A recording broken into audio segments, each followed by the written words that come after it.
Hey, beautiful Lindy. Thanks so much for joining me today. How are you? Thank you for asking me to join you. I'm really good, apart from like a little bit of a presentation in the throat, but maybe it's going to make for a more huskier sound for your listeners this morning. So we can only hope for the best. You and me both. You and me both with husky voices. It wasn't a big night out, but anyway. How are you? I'm good. I'm good. Hey, do you remember how we met? Oh, I don't know. I just, the first thing that popped into my head then was being up at the temple at Shenrezi with who was with us? Cindy. There was another one or two ladies, and we were having lunch up there. That was a fond memory that just popped back into my space. So, but no, please remind me. I think you're close. I know it's through our mutual friend Cindy. Yes. And I feel it was Cindy inviting me along to one of your yoga classes. Oh, okay. I think that's maybe when we first met, and that was probably almost 10 years ago. Yeah, wow. It's a while. Yeah. We haven't aged a bit. Oh no. Like it's all the upside down. I put it down too, like standing on the head, and not that there's a lot of that going on in my class that much anymore, but yeah. Oh, I love inversions. Yeah, me too. It's my second favorite position. We could do it. We could do an interview upside down. Yeah, totally. I'd be up for it. Hey, I think I could do it. Now, most people know you as a yoga. Can you hear me? I can now. Yeah. Most people know you as a yoga teacher here on the Sunshine Coast. And I've noticed more lately that you're leaning into energy healing modalities. So I'm wondering if you could share with us how your journey is playing out for you right now.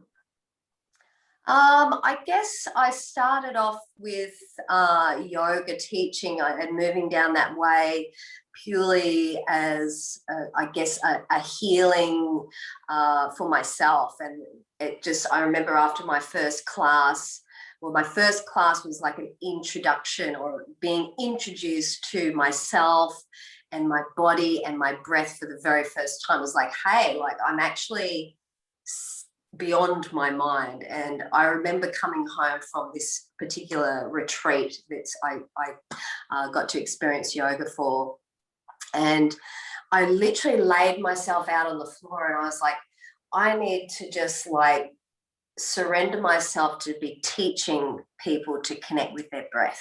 And then from there, it just sort of opened up.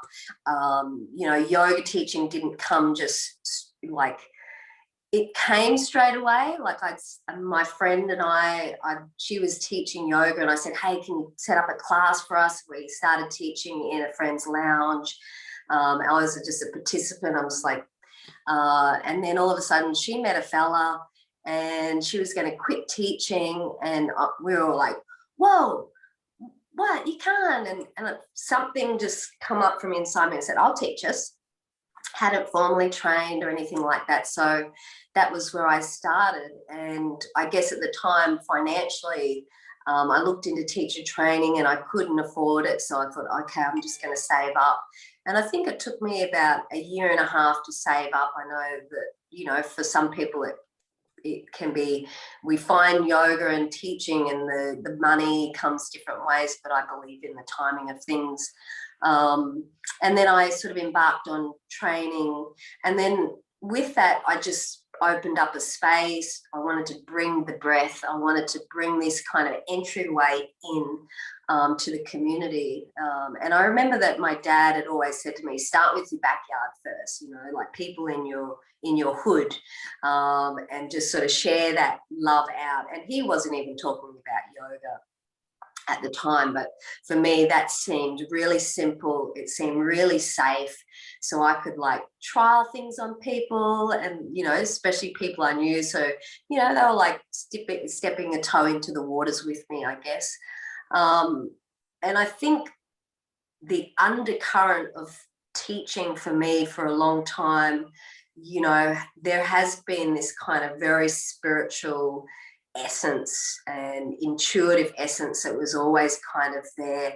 And even when I started teaching, I noticed, even different to now, my voice changes, the tone of my voice changes. It's like my body gets taken over by something higher than myself, and I go from this bogan speaking person to someone that speaks a little bit more spaciously. And some of the words that I say, I was like, oh, I don't even speak like that sometimes. So there's always been this undercurrent. And I guess as I've progressed and learnt different things about myself and exploring, the spiritual aspect has really started to rise up to the surface. So getting more and more into the subtle. So the physical body or the physical practice of yoga just becomes one portion of it, so that we can enter into these kind of rivers and streams of subtle energy and into the depths of ourself. And I guess for me, I've always sort of been, a high achiever with sport, and the psyche is kind of a very important part of that. But I think what it's given me the opportunity to do is dive inside and really find the richness or uniqueness that is within me, rather than sort of searching outside of myself for this is what you're good at, or looking for the compliment, or buying the thing to make myself feel better. And instead, this kind of surge or power has just risen out, and with that, it is very I guess unique in its own right, but it's powered by the community and something greater than myself. And I really want, I guess there's a lot of people that work in our communities that work with the psyche and making people, or tending to people with their traumas and all those kind of myriad of things. But I guess what drives me is the horizon. What is beyond the horizon? Like, what is there out beyond what our minds know? And really sort of like pioneering our way towards what is our purpose and what is our magic that we are bringing to our life and to our community. So yeah, I don't know if that answers your question, but I know I kind of like, I could have taken a little synapse turn up there in the brain. I'm good at that. But yeah, I really am interested in letting people, I guess, drop into their bodies, and from there catapult out beyond what the mind and the words and all of that stuff kind of allow. It's almost, there's a kind of sense of restriction sometimes when we only kind of dealing with that surface level of things. But when we can kind of, I like to think of it as the inner cosmos uniting with the outer cosmos, or the inner kingdom uniting with the outer kingdom. So therefore we become one with everything. And, when we sort of come back to, we give ourselves that space of really tapping into something that's like a treasure within us, I guess, and then being able to go, okay, this is the seed, this is the bud or the kernel that I'm going to gently kind of place in or plant, and then I'm going to nourish and nurture that and see where it wants to grow to. That just sounds magical. Bringing me back to this space. Now, for someone who is new to this kind of language and is perhaps being introduced to you for the first time, and is perhaps interested or curious about exploring spirituality, yep, where would you encourage them to begin? Well, always with the breath. Like sometimes time doesn't give us this opportunity to go to a class even. We might not have an hour 15 or an hour and a half. I'm not sure, but I'm sure like you do like little online meditations. There's lots of things that people can come and put their headphones in and just enjoy maybe being guided somewhere that is beyond just the mind. But I believe, just starting with like 3 breaths and observing after those 3 breaths are shifted, like what is shifting and changing on any layer of your being. It might be just this feeling of the shoulders dropping, the tension in the face relaxing. And when these things start to happen, it kind of is like throwing a stone in a pond and the ripple out, then we can start to feel this sense of rippling out. It's like when we wake up in the morning and we intuitively, without knowing, we might start to stretch our arms or we yawn. It's a real intrinsic or intuitive knowing that we start to do that because maybe the shoulders need to waken up. So we start to then explore, I guess, from there. Once we connect in with the breath or we find someone, and this is part of the spiritual, I guess, is finding what resonates with us. So it might be going to mold some clay, it might be going to one of your circles, whatever kind of draws us in, I guess. And that's this starting to firstly listen. And I guess with me, I love the physical aspect of yoga as a way to therapeutically work the body and also to join in with our community. I think there is great power in coming together as a collective and creating this sort of sense of energy and breathing together. And what I like to find that it creates a point, I guess, in your week or an anchor in your week where everything can expand upon. So it's like a ritual. So it's like a community ritual if we're coming to a yoga class or we're going to a meditation class or that we can anchor into and then allow ourselves to expand out from, and know that every week we can come back and anchor back in, expand ourselves out.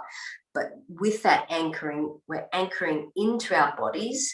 We're being a little bit more, I guess, opening that sense of inquiry as to where am I maybe resisting in my body? What's stuck? What needs, like this morning in class, we were looking at that force versus flow.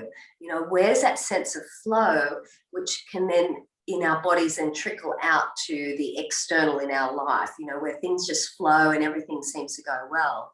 But then when we look at the sense of force, like if we're stretching in a pose, if we're forcing our way into that pose, it might show us then where we might be forcing in life, like we're really pushing for something to happen, but it's just not happening. So this is where that kind of spiritual, subtle energy then starts to kind of shape shift or move into our physical practice. So one in the same, that inner and outer expression start to, I guess, mirror each other. So where there's a sense of liveliness or force, I'm sorry, not like force, but that vitality, then that starts to mirror itself outside of ourselves. And I like to think of it like, when there's flow, there's a sense of prosperity for ourselves inside of ourselves. It's like, if I was to hang out with you and you naturally just light me up, we're just bouncing off each other and we're like 2 cells, and then the people that come around us and they're like cells and they're like rubbing our shoulders and like, oh yeah, I'm bouncing and I'm cruising too. But if we're not vibing, if the cells aren't vibing and there's a dissonance in there, then there's going to be that sense of, pushing away. So we're not going to like bounce, and there's not then this space or this internal space for our radiant health and this ability to, I guess, access what is, our riches within, because the in and out start to reflect each other. So we might find that forcing and pushing is outside of ourselves, when things aren't just moving with the rhythm of life. Instead, it's like moving upstream against the current. I don't know, does that make sense? Yeah, it does. And when I was connecting into the energy of this chat, as I do before I hop on a call to record every podcast guest interview, I love to channel through what Spirit wants us to talk about. So I love you actually are intuitive in bringing up topics that I had already intended on talking to you about. And one of those was the two words community and connection. It is something that I've noticed that ripples through your Instagram feed, your social media posts. And so do you feel what is the importance for you with community and connection, and how do we tie that into our well-being and helping us to thrive?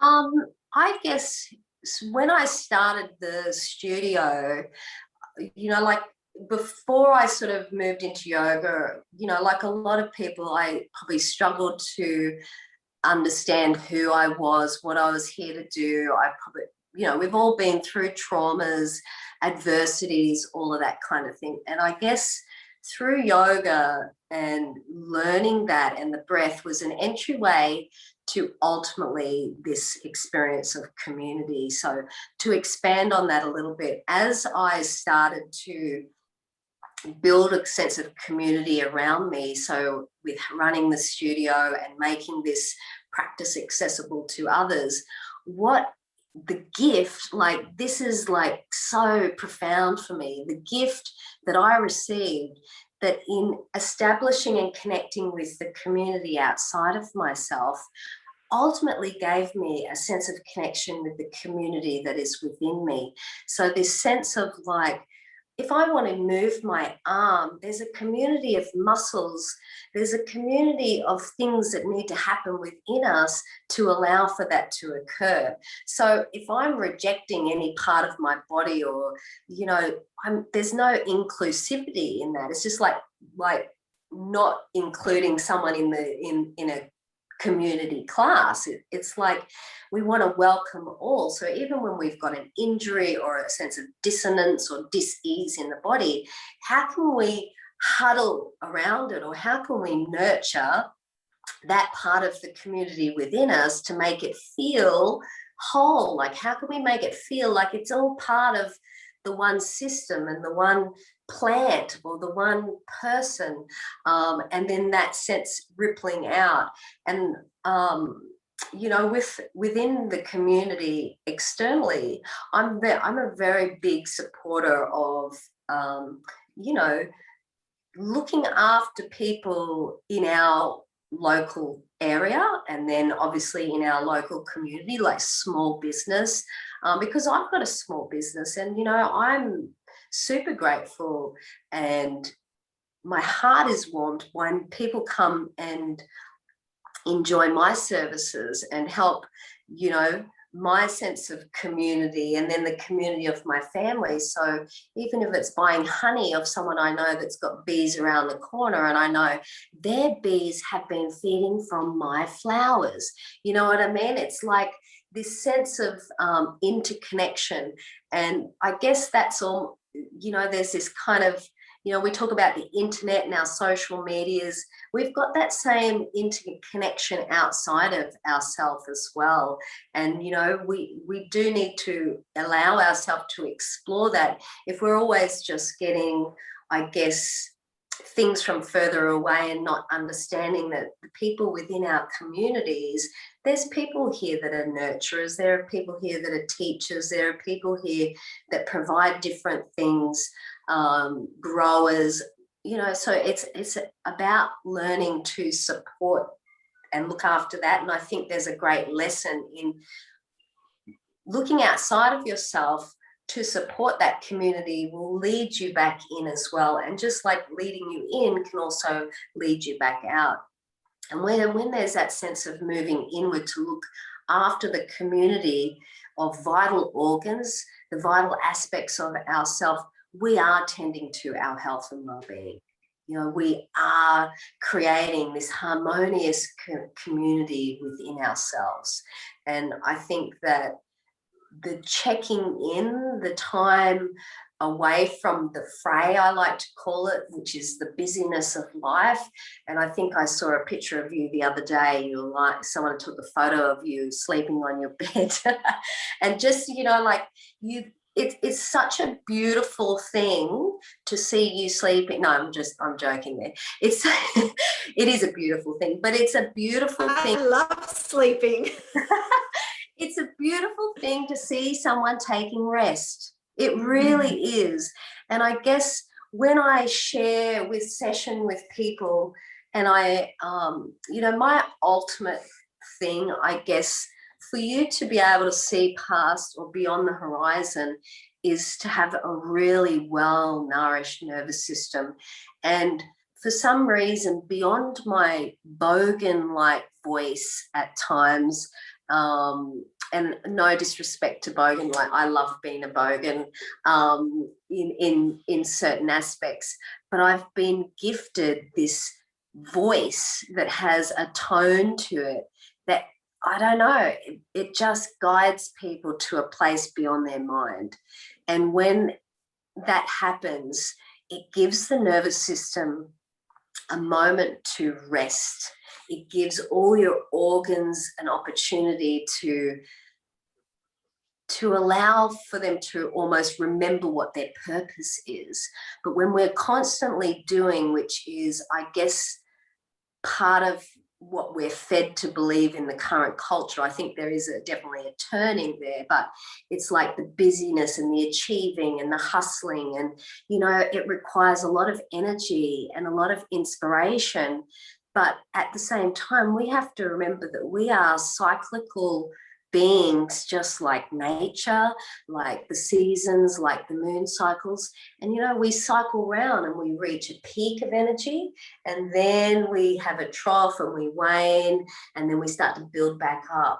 And I think when we take those important times to check in and go, you know what, I have been busy, I have been burning the candle at both ends, now it's time for me to rest. When we do that, the rippling out into the community to remind people, to inspire people to just stop for a moment, because ultimately, when you want to fuel something, when you want to put energy into something to expand or to create something, if you're coming at that with stifled energy in the start, it's not going to come into that. I like to think of it like, so if I'm to use myself, like I love creativity.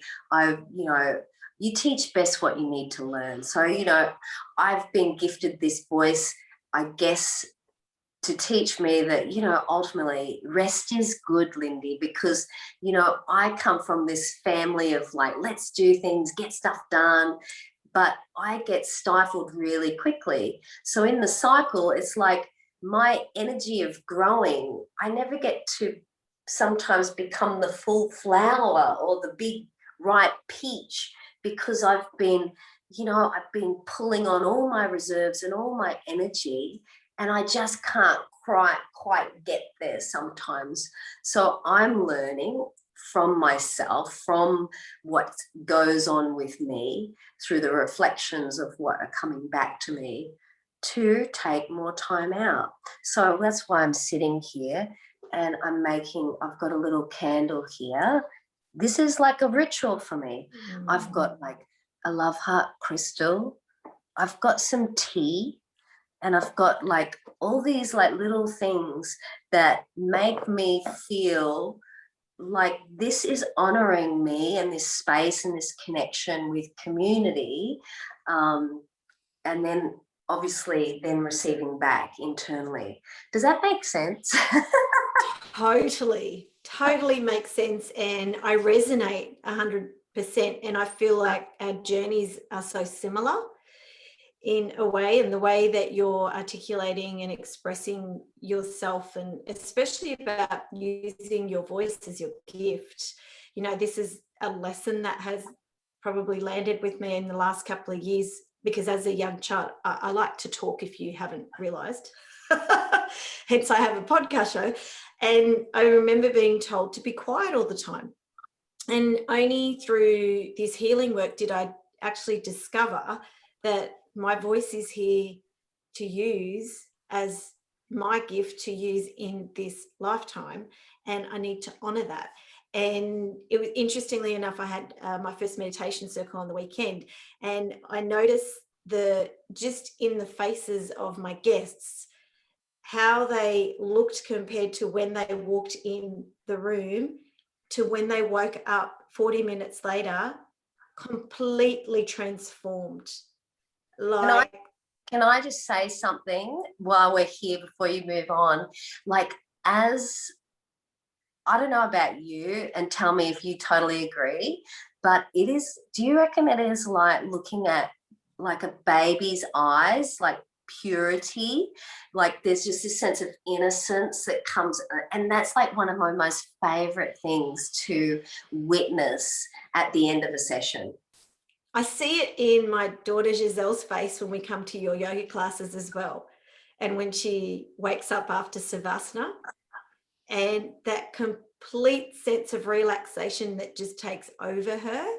Mm-hmm. And I think the first time we came to your class together recently, she just said, I don't remember feeling this way at all before. You know, and loved the feeling of feeling relaxed. And I think, you know, anything that can add value to your life is worth doing again. Absolutely. Really great. So obviously what we do adds value to our life. So can you talk me through how you feel you've transformed on your journey from when you first started in this yoga space to now? I guess as I was sort of talking before about having the studio and feeling that sense of safety. So in a sense, what I create, and I had my, you know, apart from working places, just teaching before I had the studio, I had my studio for almost 10 years. But what I kind of did with that is I created such a safe boundary for myself that I became not fearful, but that stepping outside of that space was kind of scary. It was like anyone that comes into this space is like, cool, you're meant to be here. But then the thought of me stepping out was kind of like, oh, that's a bit scary because I'm going to be teaching maybe faces and bodies I don't know. But in a sense, it was kind of like, I've been sharing in my backyard for a long time. So now it's time to kind of move out a little bit further. So I started, I guess, the end of last year, I started teaching at Shambhala Farm up at Doonan. And so a whole new community of people who haven't had any Lindy before. And I was like, oh dear. So within that, I guess when I first came into teaching, there was this real kind of physical aspect to my practice. You know, yes, there was that really beautiful relaxation. And I guess part of me thought, you know, in a sense, the harder we work, the more we're just going to like want to just like lay on our backs, because you do see that is a struggle for some people, that relaxation. And some people don't want it because it's like, I don't want to stop, but the busyness keeps me from seeing things that maybe I need to deal with, you know, the stories I tell myself. But as I've progressed on, I guess I have, and as I get older as well, there's this real sense of wanting to acknowledge more of the subtle, more of what the feeling and the sensory expression, rather than the big physical aspects where you can, you know, like as much as I still love that, it's like I want to feel that, but I want to create that and cultivate more of that subtle energy, because ultimately as I get older, this is where I get more, I guess, that more harmonious sense to my energy, rather than when I've like peaked hard with some physical aspects, and then I've got soreness for like 2 or 3 days, and it might take 2 or 3 days to get over something. Whereas now there's none of that, you know, like I can take a really long time to warm up the body, and I know that this, if I want to reach this peak expression, I need to, you know, explore this joint, this set of muscles. I need to work with this subtle channel. So by the time we come into that strong pose, it kind of feels effortless. It kind of allows people who maybe not even could have thought that they could get into an expression somewhat like that. And we've got to remember that there is a real sense of, you know, just think of Australia, like think of the whole world. When you look at the geography, there's undulations to the landscape. There's mountains and there's valleys and there's rivers and gutters and things like that. Whereas when we start to look at our bodies, we're a bit the same. So when we start to find an expression of a pose, my geography is going to be different to your geography. So maybe I might need to adjust something slightly so the expression changes. So in that kind of listening to the community that is within, I can then start to allow that to find its own expression on the outside, which is honoring, loving up, showing kindness to my body, to my geography. And I guess that's how my practice and how my teaching has changed. I'm not following, you know, when I was taught, you know, we were taught alignment based, you know, feet must be here, they must, you know, and then it's kind of like, you know, I even remember seeing them advertise a yoga mat, and the yoga mat was like the downward dog yoga mat. Put your hands here and your feet here. And I'm like, well, that's funny because like I'm 4'11", and you're telling me to put my hands and feet in the same place as, say, someone who's 5'8". How does that work? Like, how does that work? How's my perfect alignment the same as hers?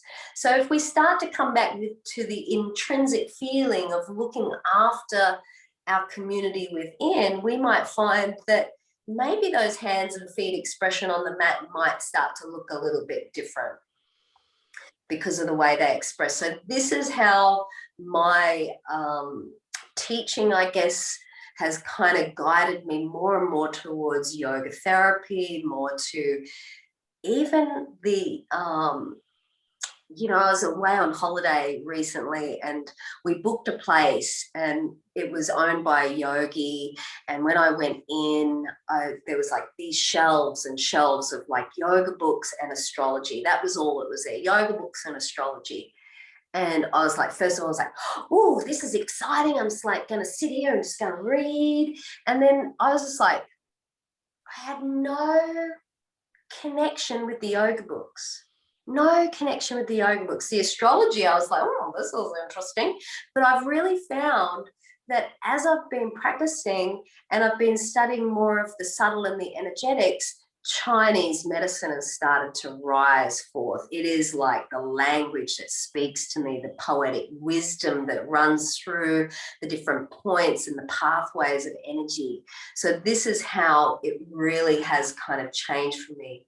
You'll still experience yoga in meaning the union or the yoking of body, mind and spirit through that sense of oneness, but it's the language has changed for me, you know, and that's okay, you know, like to be honest, you know, even when I taught yoga, I did have a hard time wrapping my words and my tongue around the Sanskrit words. So it wasn't something that just naturally flowed for me. But when I start talking, then it just flows through. It's just so there, you know. So and it's like, I'm okay with that. Like, I am so grateful for that entryway in, but everything, and I guess this is, I can't think of the word right now, but you know, when we just follow something and it's that this is all it is, that's how it is, but one thing that we have to know is that as we grow, things evolve and change, and we don't sort of detract, I guess, from the lineage, we can expand. So I guess with modern day medicine, like, you know, when they're talking, the ancients are talking yoga, they're not talking about fascial tissue, you know, whereas that for me, the biomechanics starts to come in as well, the fascial tissue and the way that that moves and what is recorded in the fascial tissue, what comes out of that tissue as we're practicing. So it becomes this real layered experience. So with that, obviously, then you've got layering in sound and music and smells and plants. So it's kind of like this sensory experience for me, I guess, to ultimately draw us inwards beyond the senses, to then expand us out into the horizon, what's greater than what we can't see. You know, everything that we've manifested has come from a place that we can't see because it's come from a thought. You know, I don't know. That's the way I see it. That's the way my eyes see it, or I feel it. One of the things that I love most about you is how you weave in creative elements into all your classes, whether you realize it or not. You are so creative, and I love that about you. And one of the things that I believe is that our creativity is our life force. And I actually did a post this week about with a mantra saying I am creative. And in my experience health coaching before I became an energy healer, I would have ladies come into my practice, and and I'm very good at noticing patterns. And what I started to notice was, as we dive deep into conversation, each lady had a health issue. And then when we pinpointed it back to when that first started to come to their attention in their lifestyle change for whatever reason, every single one of them had started to suppress their creativity. And that's when I went, oh, this is not just about food or how much I drink or how much I sleep. These ladies are suppressing their life force. So let's try bringing our creativity back in and see what happens. And for every one of them, their health improved. Yeah. And so I wanted to ask you what your take is on creativity, because I know that this is such an essential part of who you are. It's actually really just to come back to what you were saying about that suppression of creativity in your clients. It's funny, through and over the year, you know, I've had a couple of little kind of kinks or little blockages along the way, and creativity has always been an undercurrent to, I guess, my life, even when I've probably not even realized it. But earlier this year, I got diagnosed with endometriosis, and you know, that spiritual person in me was like, okay, let's look at the metaphysics behind that. And it's like this trapped yin essence, or this feminine essence that's caught in my womb that needs to come out. And I was like, oh my God, like, yes, my sessions are very creative. You know, I call them, you know, like, I've actually named myself a holistic artisan therapist, because I believe that every person is so different. Everything, and depending on what's going on, needs to be tailored in a way that's, you know, even down to the music that's going to be soaking through you at the time, the smells, the tea. But one thing that I realize is like, oh my God, like, I used to sit up till like 3 a.m. in the morning editing videos, like, to music and stuff like that. And I was like, what happened to that? You know, like, I didn't. So creativity for me, I guess, was this portal or an outlet for emotions that come up. And, you know, we are very, well, I can only speak for myself, but I'm very cyclical, you know, just like, I guess, we all are. But I notice that there's certain times within my cycle that I start to get the emotions really start to rise and they come to a peak. If I don't give those emotions a conduit out, meaning an expression, so whether it be gardening, cooking, writing, painting, you know, whatever your art or creative expression is, they kind of get either pushed down in here, which then they either can then combust and come out. So that can be through huge amount of tears, or it can be through frustration, whatever it is. So like, it's really, and I see this too with my clients, is I had a lady the other day, and, you know, a few things were presenting, and I said, so what's your create, you know, how do you create, or what's your creative expression? She's like, oh, I love belly dancing. And I said, when was the last time you did that? She's like, I don't know.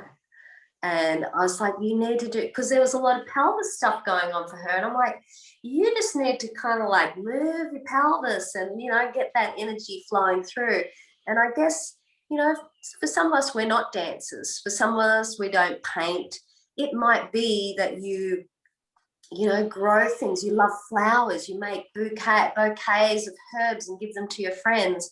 You know, creativity can exist in a myriad of forms. It's not just what we consider those things that we could possibly make money from. You know, like it could be photography. Maybe you like taking photos of your kids or the herbs in your garden. You know, maybe you love mowing your lawn and mowing a big love heart into it. Whatever it is, it's like finding a conduit. Maybe it's creating necklaces out of beautiful crystals, or collecting shells and making like, you know, little chimes, or whatever it is finding that thing that ultimately can become like a meditation. So, you know, if someone said to me, you know, for me, I know that videoing and editing and photography is really when I get lost. So 3 hours, where is Lindy gone? I'm in a bubble. So when that happens, I've entered into this meditative creative space where time doesn't seem to exist, and it's like just things are happening. And even if nothing ever happens with it, it's been given myself this opportunity to let something ride through me. Think of, you only need to like put your headphones on and listen to, you know, like put on some Johnny Coltrane or Billie Holiday, you know, like whatever music you like, and listen to sometimes the pain that comes out through the lyrics, the music that comes out of people, you know, it's come from somewhere, you know. So it's writing those rhythms, I guess, and knowing, like, I know that if I sit down and try and do some things at certain times, it's not there, you know, it's stifled. There's no creativity there. So I'm forcing and pushing. So this is, you know, coming back to that force and flow. So when it's ready to flow, it's giving myself that opportunity to create. And it might be with someone else as well, you know. Sometimes we need a dance partner, if you know what I'm saying, you know, like to create some magic. I do. And I think for anyone that's listening today, you know, all the themes, I believe all the themes that come up may have some resonance with you. And so if you are not feeling your best self, or you feel like you could be thriving just a little bit more, perhaps reflect on where you are being creative for yourself in your life. For me, creativity actually is very intertwined with my work and in my healing room, because a lot of the information that I intuit comes through for me in the form of thought, in the form of words, and I love creating my posts on social media. For me, that's a really meditative state to be creating in that space. It's quite effortless, and it just flows through, and that's what creativity is, right? Yeah, and even the way, you know, every time I kind of see you, you know, like you always have a nice dress on, you know, whatever it is, that might be the way you're creative. For me, I'm not I like colour. Yes, I love earrings too. I love earrings, so. I hate that I can't wear my earrings with my headphones because it makes noise. Maybe you could create some headphones that are like earrings. It's not a bad idea. You could like just stick some tassels down or something, I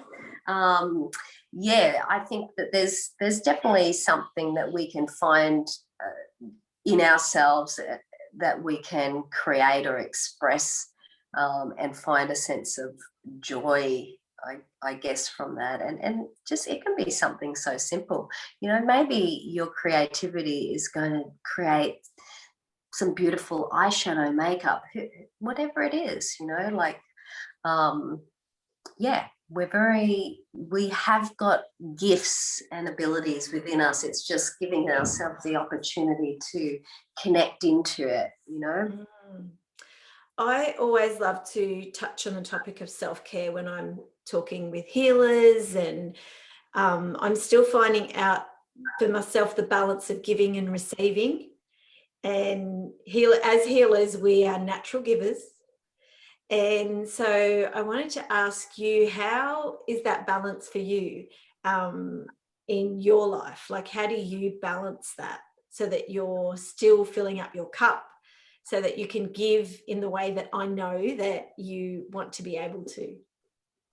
I guess I'm like you. I'm still learning. I definitely, I love sharing classes. I love being with clients. But one thing that I do notice is that, sometimes after I've done a session with people, there's like little kind of, because some of my work that I do is quite active, meaning my body's got to work quite strongly. So, it might overstretch a part of my body. So it's like, okay, let's take a moment to sit and kind of check in with the community and go, okay, what does it need right now? Okay, it needs a glass of water. Okay, it needs some hydration. Or that hip is feeling a little bit lopsided. So how can I maybe rebalance that up? So it's really encouraging a sense of inquiry. And what I've really learning is that it's okay to allow many, many, many, many, many moments of self-care in a day. So it's not, sometimes if you've got family and kids, you might not have half an hour, you might not have an hour, you might not even have 10 minutes, but in 2 minutes, you can maybe take some breaths, so it's finding those little moments. And what I'm finding is creating a ritual around it. So for instance, I'm sitting here with my tea, and it is broken down into a ritual for me. So the first part is going out to my garden and selecting the herbs. So when I'm going out, I'm intuitively listening to my body. What does it need? So this is part of the self-care. Okay, my kidneys need hydration. I'm going to grab that herb, and that herb. I come in, I've got my, I get my little, I love nice things, my little cork thing. I place my kettle on top of that because I don't want the hot to go onto my bench. Boil up there, get my nice cup, something that feels nice. And then I create a ritual around that. I might have a couple of breaths while the tea is steeping. So therefore, I've created this little space to self-care rather than need to be some huge, elaborate thing. But then sometimes I might want to light the candle and burn the incense and do the smudge stick and put the playlist on and get my bolsters out and lay over those and make it a little bit more longer. Sometimes self-care looks like someone else helping me. So it might be going to get some Chinese, some acupuncture. It might be getting a massage. It might be coming to see you, for self-care on that level we can't see. And that's where I guess, when we start connecting in with community, and this is where I'm grateful for people like yourself, is that ultimately, there is only so much that I can do or provide or share a person. And there's a so many layers to our being that I could maybe share certain things to help someone self-care. And then it's like, well, they start talking to me and I'm listening and I'm like, oh, I know, Kay could really help you with that, or so-and-so could really help you with that. And this is where I guess we start to then support our community by supporting the inner community. We're supporting the outer community, because it's like someone said to me on the weekend, I was teaching a class and they said, oh, such and such about my teaching. And I said, you realize I'm your teacher now. It doesn't mean I'm your teacher forever. It's like what you need is what I have, what I'm sharing right now. Whereas in a month's time, there might be someone else that's got something. So there's no sense of like ownership. There's no sense of, it's just allowing yourself to kind of move around and explore. And this is, I guess, the beauty of taking time to look after ourselves. It's even like, you're sitting there with a beautiful green top on, that can be self-care, is like actually taking the time to go, I feel like wearing this color today, that's going to lift me up. You know what I mean? Often when I'm tired, you'll see me wearing bright colors. Mm-hmm. And that's deliberate, because I know that color helps to boost my mood, helps me to feel better. I see myself on the screen right now and I see the color. And this is the thing, there's so many little ways that we can bring healing into our world that doesn't have to be like take a big chunk out of our day. I'm very much a champion of easy ways to implement and integrate activities into your day that are easy, because I believe that when we introduce easy, simple ways to do things that add value to our lives, we're more likely to create a habit. And if we enjoy doing it, which is really important, then we look forward to doing it and we want to do it. And, like I love going for a walk. And the idea of going for a walk for me just fills me up, because I know how good I'm going to feel when I come back, even if it's a 5-minute walk or if it's an hour walk. Absolutely. I know that I'm going to feel better. Yeah. And so I think ease is, especially in people's lives are so busy, and people in the main tend to thrive on busyness. And perhaps I'm missing the little nudges of having to rest or having to slow down. So it doesn't matter how you introduce these things into your life, you just do what works for you right now and fits into your schedule, because everybody's schedule is different. So Absolutely. It's interesting that you mentioned the little rituals and being able to either have a little ritual or it turn into something, more taking up more of your time and more luxurious for yourself. Because for me at the moment, my meditation has shifted and I've broken it down into little chunks, which is what I feel intuitively I need to do right now. Yeah, little chunks. And so in the morning, I will wake up and I'll spend a few minutes just creating and manifesting and connecting to my breath. But my focus is on creating in my life and using my inner vision. So my eyes are closed. Mm-hmm. And, and if I've got nothing that I'm focusing on creating, I might just ask the question to the universe, oh, what would it look like for my day to be magical today, or magical moments to find me? And then later in the day, I will sit for a few minutes to 20 minutes, it doesn't matter, and breathe and connect and just receive.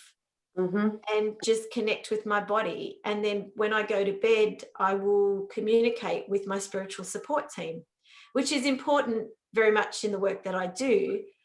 Been saying that everyone can do that if they feel like that would help them in their life.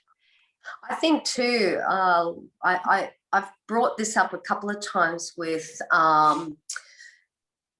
certain clients who've got little ones and, like particularly kids that are, not like preschool, daycare, primary school that, you know, might wake up in the morning and there's just busyness. It's like hectic and chaotic. And it's like, you know, it's like, I don't have 5 minutes. I don't have that time.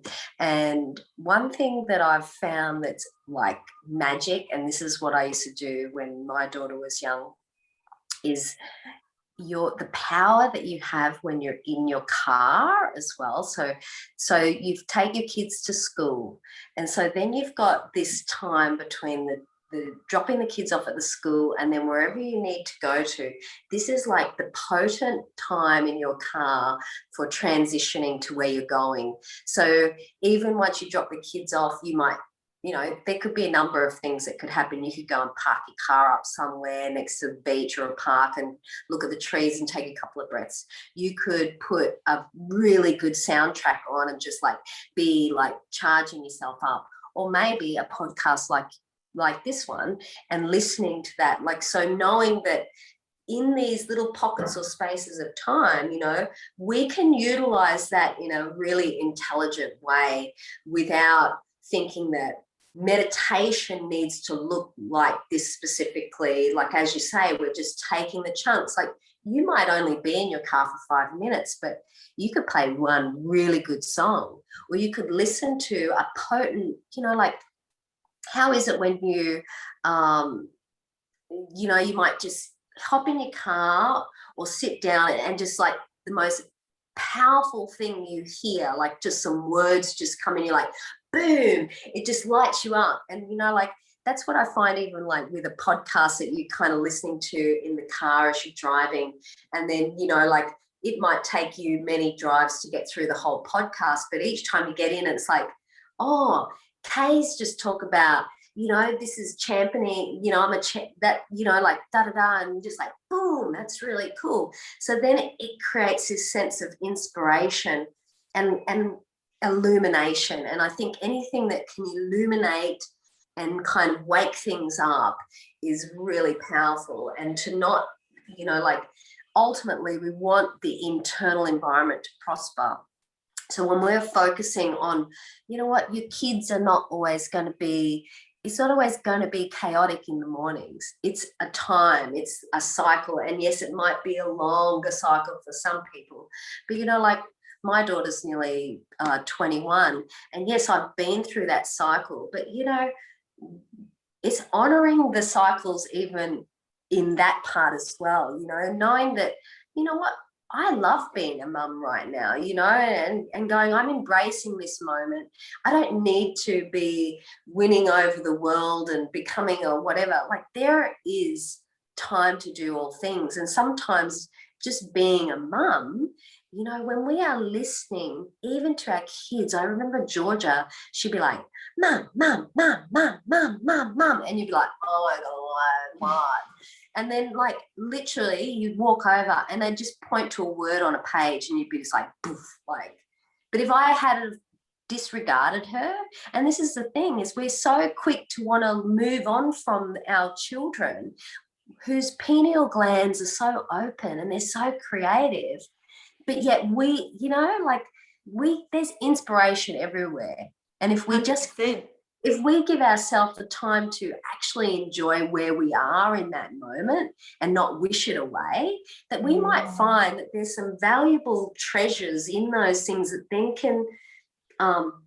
we can harvest, and then we can keep taking on and taking on and taking on and nurturing and nourishing. And I guess for me, I think it's really important that when we're looking at self-care is that, you know, like, if you've been doing something for, say, a long time, but it's not really building up your energy and it's not really honouring you anymore, it's okay to drop that away to allow yourself to introduce something new. You know what I mean? It doesn't need to always be the same.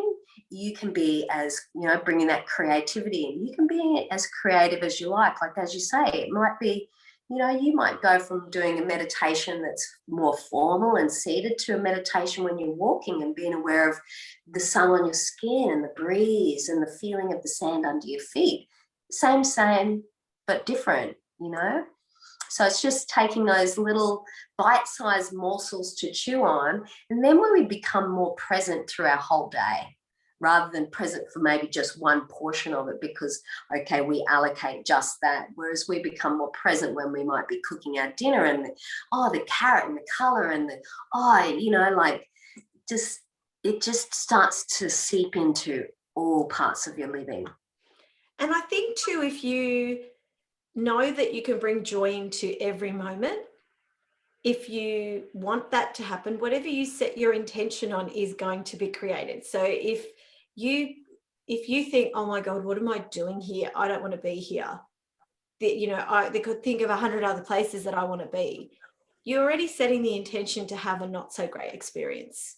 Absolutely. Whereas if you understand that we are where we need to be in every moment, and you just say, you know what, I'm going to make the best of this. Perhaps it's not where you want to be, but I'm going to make the best of this. I wonder what magic can come out of this. Absolutely. And then see what happens, because you're sending a message to the universe that you want to enjoy the time that you're spending wherever you are. And I love that you bring up the car, because the car is the most powerful space for me, driving my girls to and from their curricular activities, work, sport. And that, I think, is where my inspiration for creating a podcast came, because I knew the power that listening to podcasts was helping me in my life. And I thought, what if I could just help one person through creating my own podcast and all these amazing soul chats, that you and I have had over the years, and that I have with other amazing soul healers. And I thought, I just wish we could record these so that people who want to listen to them can. Because I know for many years I used to go searching for all this information, and it's a bit of work. And I know now these days it's more available, and that is why I've created this podcast. Number one, to shine a light on our Sunshine Coast community, and to connect people together through the power of conversation. Yeah, it's very cool, very cool. And I think today's conversation is going to be so well received. Like, you are so wise. I don't know. And so, I just wanted to say something, and this is what I love, about yourself and about people who, when I was talking about force versus flow, you asked me quite a while ago about doing this, and you know what? We just have ridden like I've had an eye surgery, I've everything, and you're just like, yep, whenever, yeah, cool, whatever, flow, and it just, everything happens in divine perfect timing. It really does, and if it's not supposed to happen, it won't. 100%. So thank you for being patient with me. It's really important for me to practice what I preach and to walk my talk. So everything that happens is happening for me as well. And, even if people feel like, oh, I'm putting Kate out, no, you're not, because it's not meant to happen for me right now. Does that make sense? And I know that when things happen and they come together effortlessly and easily, like today's conversation has just been like you and I having a normal chat. And I'm so thankful that you made space today to have the chat, because I don't think you understand how wise you are and how much wisdom you have to share and how much people need to hear it. And so I'm really looking forward to receiving feedback around our chat. And so before we wrap up our conversation today, where can anyone that's listening here on the Sunshine Coast attend your yoga classes? At the moment, I've only got a few community classes happening. So down at Curramundi Community Hall. So let's just put in the Indigenous meaning of Karamundi is a home of the flying fox. Just need to make a mention of that. And I also, which is on a Tuesday morning and Thursday afternoon. And then I teach from Shambhala Farm in Doonan on a Saturday morning, which is a really cool place to experience some yoga. More at the moment, I'm predominantly doing a lot more one-to-one or with couples from my home little studio, which I'm sitting in right now. Above me, you might see that shape is the gate of hope. So allowing ourselves to be hopeful as we move forward. But in this space, I kind of weave together a lot of the different technologies that I have come to experience, embody. So yoga therapy, I work with a bit of Zen Tai, Qigong, I've got my Vibro sound lounge, I've got these amazing tools called tuning forks, and I work with sort of combining cosmology, so think of planetary frequencies and bringing them down through the acupuncture points, so working with the poetic wisdom of the points. Sometimes I might whisper some poetry into those points because I think that, you know, bringing through all these different layers to speak to the spirit or speak to the soul is so very important. So I like to kind of, if you're wanting to do a one-on-one session with me, what it kind of looks like is, first of all, just a little bit of connection with some questions, and within the way you answer that, I sit with that in meditation, and then I sort of craft or create a sort of a bespoke session for you, which gets a little bit changed sometimes as we're actually rolling, but I get that sort of undercurrent for what it is that the client or you require, and then it just sort of moves from there. And I find that this vibrational medicine, this sound therapy is really potent, and like, I don't want to say it is the medicine of the future or the healing of the future, because the future is right now. It is now. And so changing that way that we literally, the internal community vibes pretty much, like, you know, it's creating a sense of resonance so that this sense of prosperity, this sense of radiance and health exudes out of us, and we can kind of vibrate out any of the dissonance or the dis-ease that might be sitting in the cells, because really a lot of our external or more physical symptoms or in the hardware originate from the software of the body. So think emotions, embedding, you know, and then growing or expanding out from there. So we want to come in on that layer, and then from there create a space for a seed to be planted, an idea or an inspiration to bud forth, so that you can move out with maybe a sense of purpose.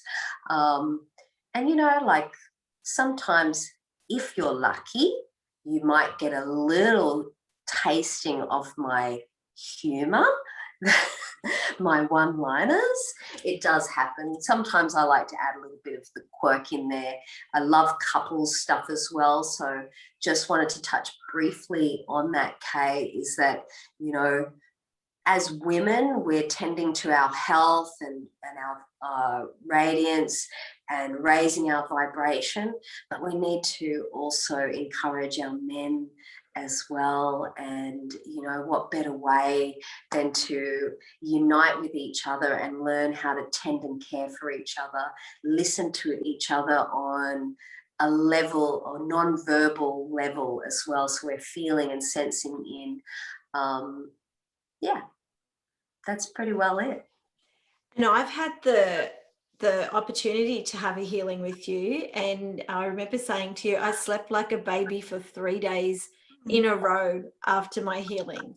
So I don't know what happened in that healing room, but it was just it was what I needed, which was fantastic. So I highly recommend, if you're listening, you're feeling drawn to Lindy's energy today, go and check her out on Insta, Lindy Storee Smith. I will include all the links below in the show notes, whether you watch this on YouTube or on Spotify, iTunes, and my website. You'll be able to find Lindy if you're feeling drawn to her magical energy. So thank you so much, Lindy, for joining me today. I really appreciate it, and I reckon we're going to have another chat. I feel like we're going to have, you know what, I actually was like, I almost like messaged you and said, we need to like set up a couch. We need to be like having cups of tea and chatting. Like, it would be cool. So maybe we could do an in-person one sometime. Oh, that's cool. So interesting, because I've been listening to podcasts with Jules Sebastian, and she does tea with Jules. Yeah, right. Yeah, very cool. Yeah, we could do tea. We could. Yeah. Thank you, beautiful Lindy. Thank you for listening, everyone, and I hope you all have a really beautiful day. Can I just, like, before we end, can I just maybe get you to close your eyes, and anyone else listening to close your eyes and just acknowledge the tips of the nostrils, the opening of the nostrils as the aperture or the palace entrance to the lungs and to the connection of life itself, and just let a full breath just float in through the nasal passages. Feel it move across the throat, down into the body. Just let your body receive the breath. Feel it expanding, opening, and as you exhale, we're releasing toxins but gathering inwards. Just take one more breath like that. Soft jaw, and release a little sigh out. And just take a moment to bring your hands together at prayer position and bow in to acknowledge the inner garden or the inner cosmos, and acknowledging the heart as its supreme ruler and the mind to merely be its humble servant. Take a moment to acknowledge Kay, thank you. Taking just this moment before you switch off to then take this presence and calm out into the rest of your day. Blessings. Thank you, Kay. Thank you, Lindy. Have a beautiful day.